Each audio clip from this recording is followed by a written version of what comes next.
Kindly subscribe to our YouTube channel. See how to. Click on the subscribe button below and also click on the bell beside this. This will notify you once we drop a new video. Thank you.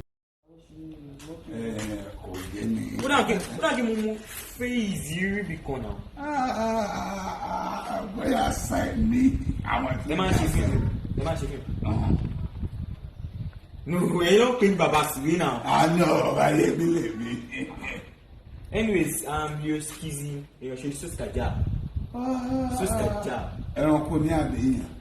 No, so staja. Èwo ni saskaja? Anyways, I call you connect with the IG page. Me, I'm gonna start you kizzy capo.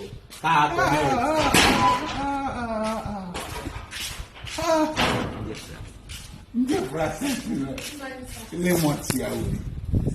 Bí ọba ní scan lórí, ṣé yóò mọ̀ sí wéètì sí? Approach après, on met du fait en point. Il veut baba là, papa jaye lo. A maman jaye de mimote, shaye lo boshi mo. A maman shaye de mimote. To ba ko le chef quand on fi sign. Minima ko ko mo ma ko ma ki ti ma fi kuni to dey approach après 5k last one ni with the pop and J. Bo mo to sex segbe bi ba bi J. O le ma ri se pe kini mini approach après. Àwọn àgbà o tun la bi soju nu gbagbe. To fi dollar le, to na ku e to gbe ku ba sorun. Dream chase as chain. Most come OBS mo baba suwe. Bo àwọn àgbà o ma pe mi ni kini. How far away. But pass ni apro wa fa na approach après ko to pe na me so ko ti pop chape. Ente de se o su de ma worry. O su go pay. Approach award.